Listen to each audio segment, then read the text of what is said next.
I'm gonna need a new place to store all of my tools. This is where I want for it to go, and I don't have any kind of cabinets, so I'm gonna have to make them. The thing is, I have never actually made any cabinets, and I've only made drawers once. So chances are this is gonna be a very interesting project.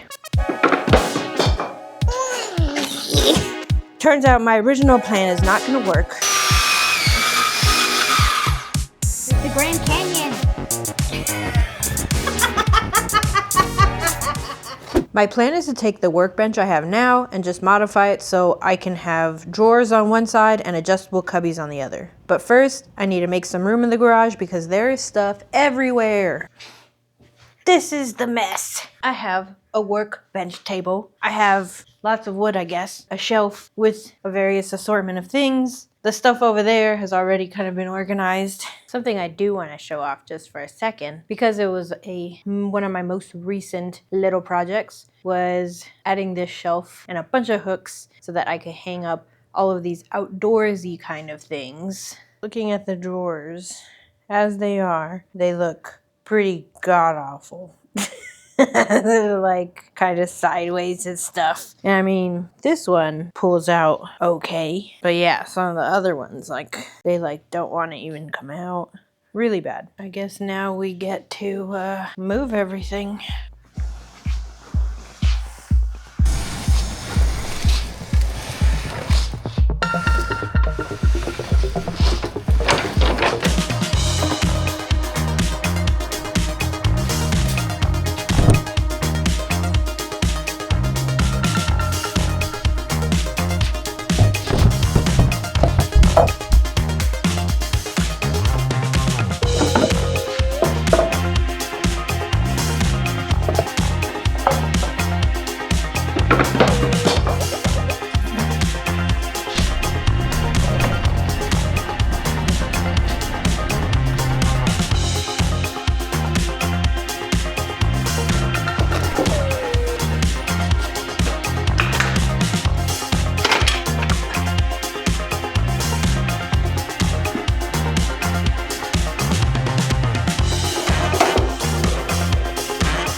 Okay, so I'm gonna need to keep this one in here anyways. And realistically, all of this is gonna be like the woodworking area, so I can't really move it too far because it's gonna stay here. But maybe at best it will be like sideways or something. Have it be a little closer to the door. But yeah, it's gonna stay in this area, so. Bouncer.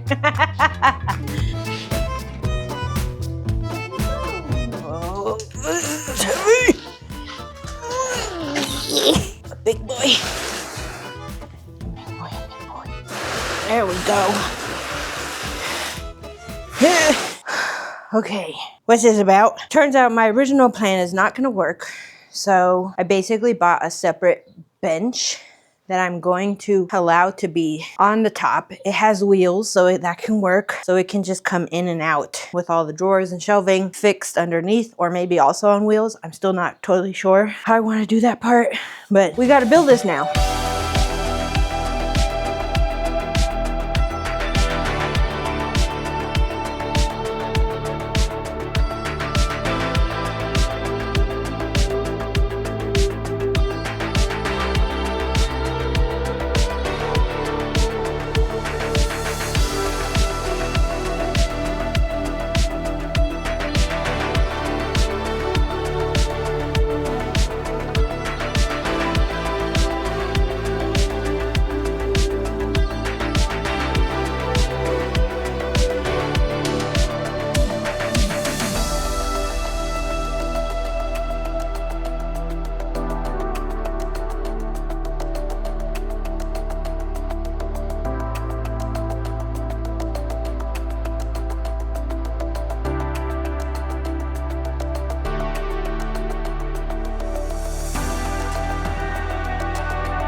All right, it's built. So what is next? The idea is I want for there to be storage that can be underneath this so that I can just pull this table out when I'm going to work on something and not have to pull all the storage as well, because that's what my last idea was gonna be.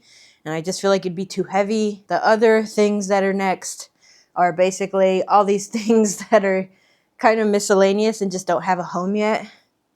These guys need a home. There might be cabinets here, or this might end up being more of like hanging wood storage type of thing. It is it's time to make some drawers and some cabinets. First things first is that we need to get some measurements. So I'm gonna have to measure the height along with the depth and of course how much width there is from leg to leg. I'm not gonna worry too much about the measurement across just yet. I'm only gonna focus on making the box that is gonna hold the drawers for now. And then I'll figure out how I wanna divvy up that remaining space. Now I can go ahead and start and taking drawers out and measuring. I just want to get a sense of basically how deep are these drawers and are they going to be like sticking out now with this new bench, because I do think this new rolling bench is actually a little narrower than the one that I had previously made. I just want to basically see where things are at. First thing is first, we need to pull the drawer out the whole way. There should be some sort of little plastic, I don't even know what to call them. They're like little fingers on both sides, and press them. The whole drawer should come out.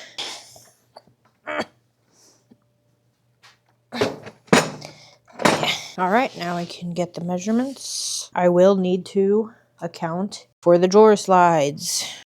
You can't make a cabinet without some wood, so we hit up our local Lowe's for some plywood.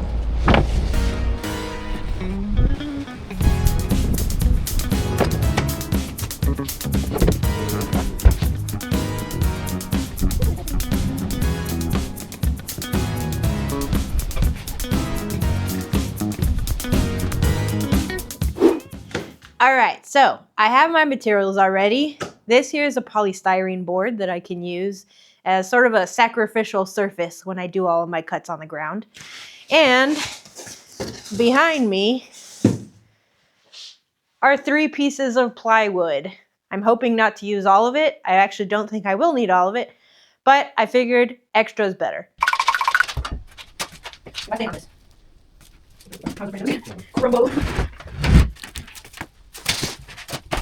Before we can get into any cutting, we need to mark the measurements. I'll be cutting this with a circular saw, so it's crucial that I add several marks to make sure I don't completely veer off from the cut line.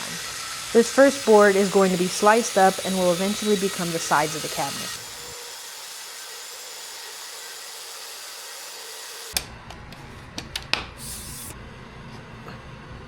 This way.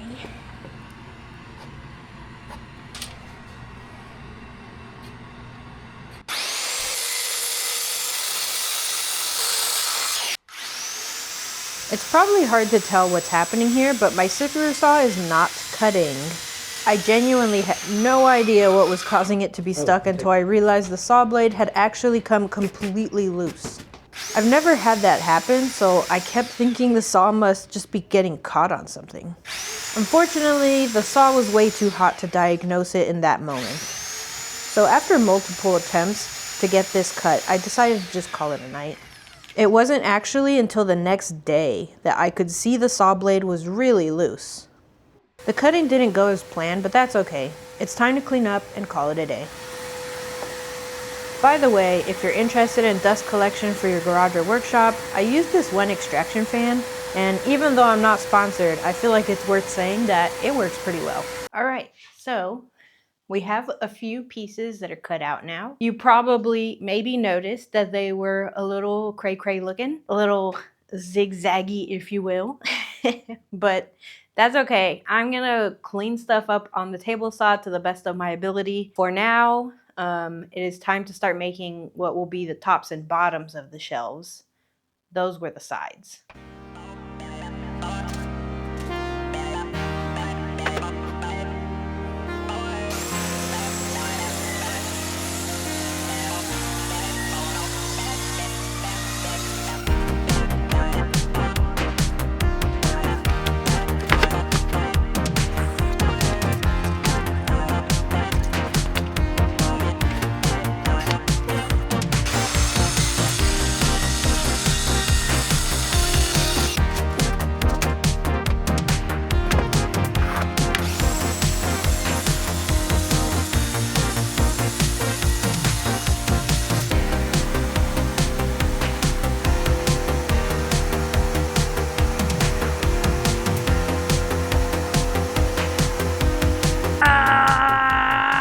cuts are a little wonky, so I just want to clean up the edges and straighten everything out. I don't have a track saw, so this is also a good opportunity to maybe consider if you want to fund this channel so I can get a track saw. But for now, I'm just gonna have to do these wonky cuts on the plywood and then fix it up on the circular or on the table saw. That's just what I gotta do. It has been a minute since I've used a table saw, so I feel like I am just confused all around and I have to remember how to use it every time. One mistake I made was the blade height, if you can see the blade in there.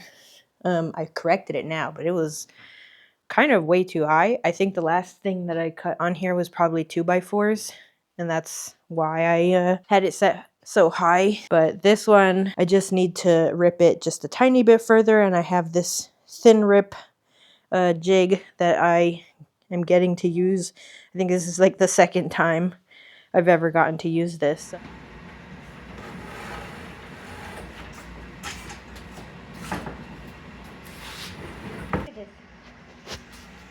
It's the Grand Canyon. That's how unstraight it is.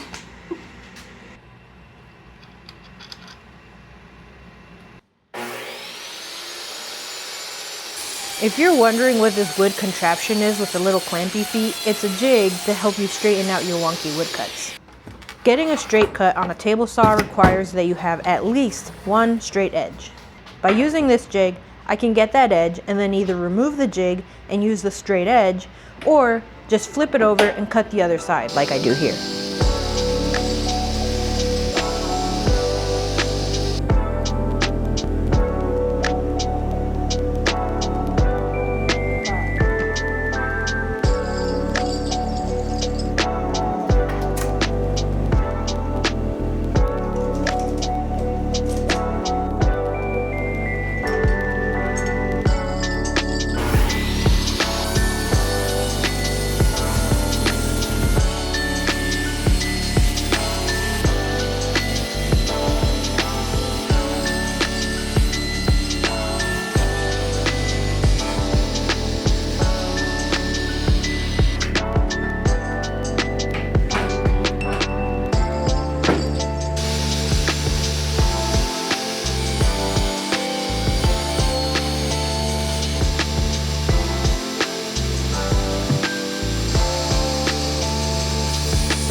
What in the world? Tighten that collar on, gotta tighten that collar on. It's time to join the sides, top, and bottom together to make a cabinet. While there are many ways to join two pieces of wood, one I want to get better and more comfortable with is using pocket screws. That's where you reach into your pocket and you find some screws and then put them wherever you want. Okay, not really. Pocket screws are when you drill angled holes from one piece to the other, forming a small pocket. Then you use special screws that have a chunky head so you can connect the two pieces without having the head of the screw showing.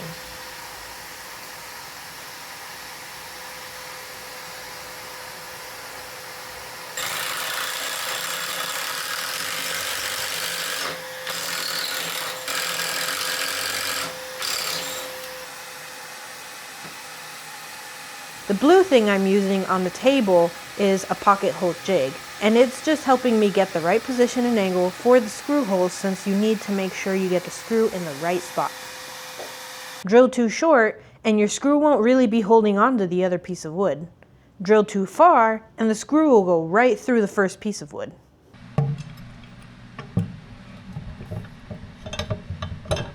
With the pocket holes drilled, I can drive in some pocket screws. Pocket holes can be finicky if you don't clamp the two pieces of wood together, and in the past I've really struggled with this part. So I'm trying out these corner clamps to see if they make this process easier. Oh my god. Please, Stacy.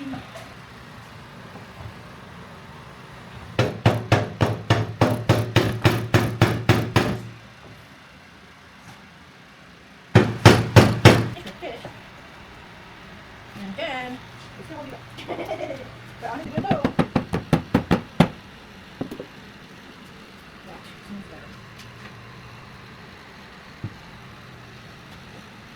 seems okay. It's not perfect. It's okay. When you're soldering. I think the pocket screw jig instructions recommended using wood wax to help lubricate the screws and prevent them from just splitting the plywood. Okay. There you go. The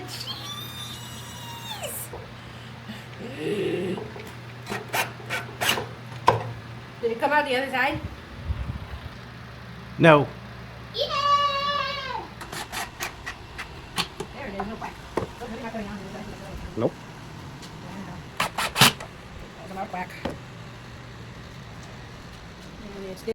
I'm not sure if the wax actually helped or if I just did a better job of not overdriving the screws, but the pocket screws went much better this time.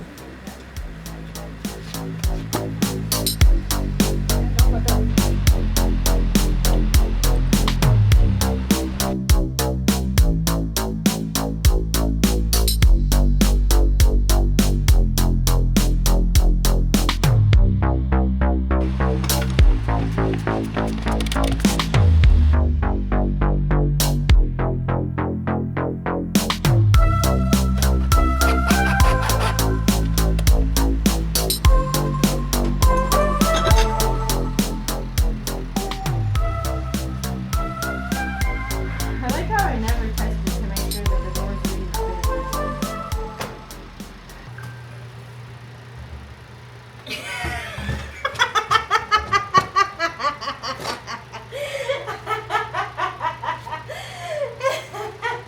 The drawer didn't fit. so wrong. Like, how? How? How was I so wrong? Where did I go wrong in my math? I really worried about this happening, and I also felt like it was bound to happen. Definitely don't want to deal with any more pocket screws. I already did it, and I did it well. Check. Okay, so things didn't exactly go as planned. Unfortunately, working on this video has turned into like 4 hours of footage, and it's just way too much to edit for a single YouTube video. So I had to split it out into 2 parts. But I assure you, in the next part, it's going to get absolutely silly, and once again, everything that can go wrong, oh, this one's in a completely different place, will go wrong while making the whole cabinet actually fit the drawers. Anyways, I'll see you there.